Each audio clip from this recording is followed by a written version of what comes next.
صدر محترم، مفلسی حصے لطافت کو مٹا دیتی ہے، بشر کو بشر کی اوقات بھلا دیتی ہے، اور وہ ماں جو روز اپنے بچوں کو بھوکا سلا دیتی ہے، اس کی زبانی کوئی سن لے تو دل کانپ اٹھتا ہے۔ نحمدہ ونصلی علی رسولہ الکریم، اما بعد، قال اللہ تبارک و تعالی فی القرآن المجید والفرقان الحمید: الذین یجاہدون باموالہم وانفسہم فی سبیل اللہ بان لہم الجنہ۔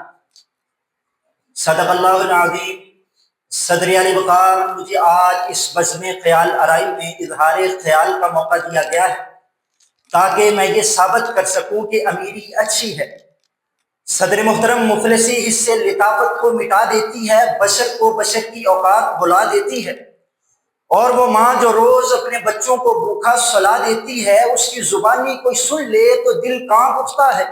سردیوں کی ٹھٹھروی رات میں ایک مجبور ماں جب اپنے نومولود بچے کو ایٹی سینٹر کے جھولے میں ڈال کے واپس لوٹتی ہے اور کپاتی ہونٹوں سے یہ کہتی ہے: میں اپنے پیٹ کی بھوک تو برداشت کر سکتی ہوں مگر اپنے بچے کا بلغنا نہیں دیکھ سکتی، تو وہاں یہی کہنا پڑتا ہے: بھوک تہذیب کے آداب مٹا دیتی ہے۔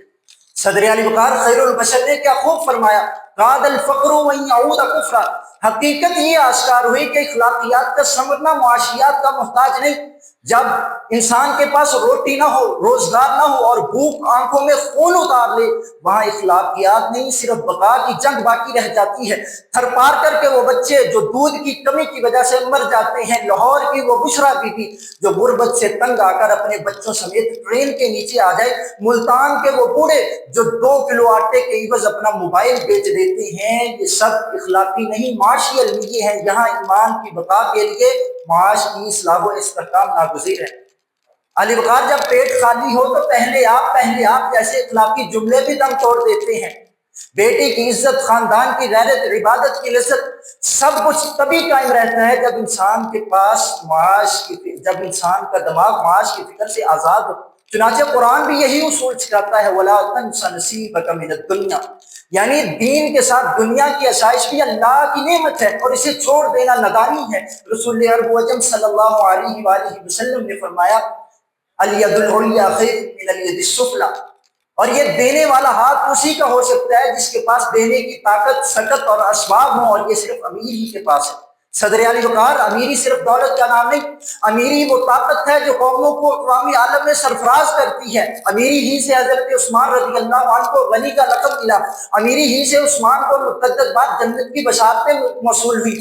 صاحب لسان النبوت اور صداقت نے فرمایا: معذب عثمان ما امین بعد اليوم۔ اور یہی وہ دولت تھی جسے انہوں نے دنیا نے آخرت کے لیے وقف کیا، امیری ہی تھی جس سے مسجد نبوی کی توسیع ممکن ہوئی، اور امیری ہی سے سیدنا ابوبکر صدیق رضی اللہ تعالی عنہ نے اپنا سارا مال راہ خدا میں دیا، جس سے عبد الرحمن بن عوف نے غرباء و مساکین کے گھروں میں خوشیاں بانٹی۔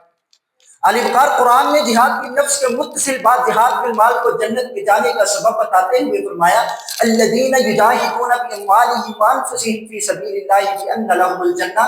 الغرض، امیر کی سعادت مندی تو دیکھیے کہ مال حلال کے عوض مجاہد بھی کہلایا اور جنت کا وارث بھی ٹھہرایا۔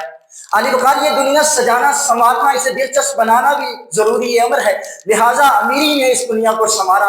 امیری ہی سے تاج محل جیسے فن پارے بنے، امیری ہی سے شاہی قلعے اور مدارس و مساجد تعمیر ہوئی، امیری ہی سے قوموں نے علم، فن اور تہذیب میں ترقی پائی۔ صدر وقار، جو مال اللہ نے دیا ہے اسے آخرت کے لیے وقف کرو، آخرت کے لیے استعمال کرو، مگر اس دنیا کے حصے کو بھی نظر انداز نہ کرو۔ بس دولت اگر نعمت کے شکر کے ساتھ ہے تو یہ نعمت الہی ہے، اور اگر غرور کے ساتھ ہے تو آزمائش۔ صدر علی وقار، کشمیر کے مسلمانوں پہ ظلم ہو رہا ہے، ہم نے اخلاقی قراردادیں پیش کی مگر دنیا نے بھارت کا ساتھ دیا۔ کیوں؟ کیونکہ ہم اخلاقی نہیں، معاشی طور پہ کمزور ہیں۔ غریبی میں انسان کے وہ عیب بھی دکھائی دیتے ہیں جو اس میں نہیں ہوتے، اور امیری میں وہ عیب بھی چھپ جاتے ہیں جو اس میں ہوتے ہیں۔ امیری دماغ کو وسعت دیتی ہے، غریب دماغ ماضی یاد کرتا ہے۔